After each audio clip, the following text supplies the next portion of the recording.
Welcome छ सबैजनालाई मेरो न्यू ब्लगमा तपाईहरु सबैलाई स्वागत छ। आज चाहिँ दशैं हो। सबैजनालाई दशैंको धेरै धेरै शुभकामना छ। ह्यापी दशैं।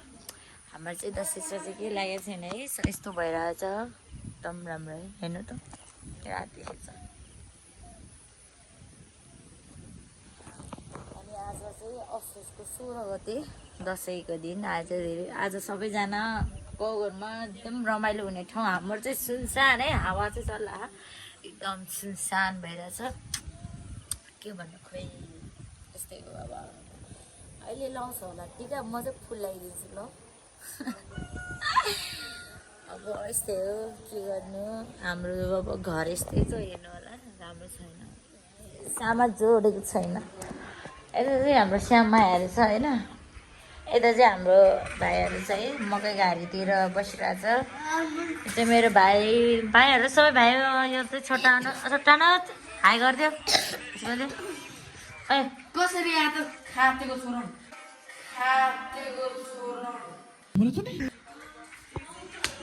ला कसको छोरो रे,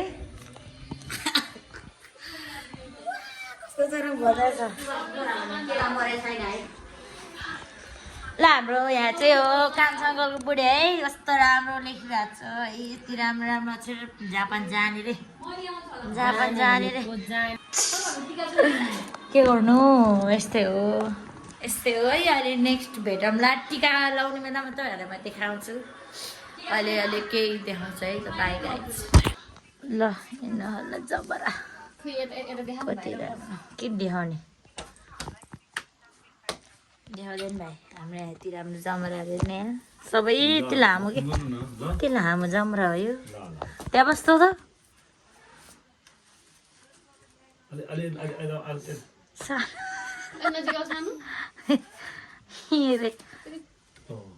टिका लगाइदिउ।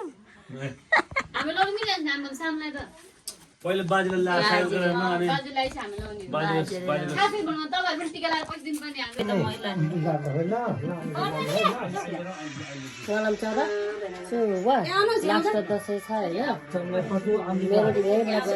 सो हेलो गाइस, हाम्रो चाहिँ टिका लगाएर सक्यो। अलिकति टिका लगाएको अब भिडियो मैले बनाउन सकेन। आन्टीले बनाएको छ भनेर सुनेको थियो, सुनेदैन बनाएको रहेछ थोरै, त्यो धेरै हालिदिन्छु म।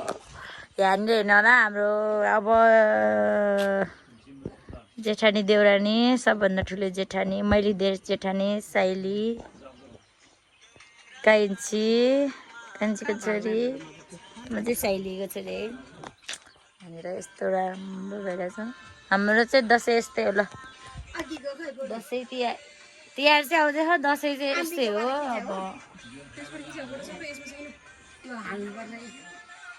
अब टिका चाहिँ दामी छ होइन, रमाइलो हुँदैछ।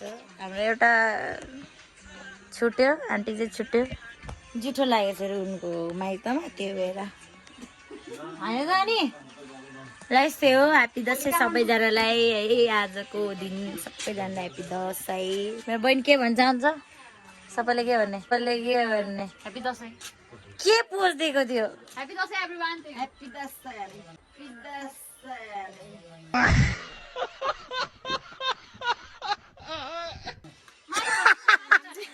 के गरे त? ह्याप्पी दसैँ त पुरा यार, ह्याप्पी दसैँ पुरा यार सोनिका। ल अहिले अब नेक्स्ट भिडियो बनाइदिन्छु अहिले। बाइ।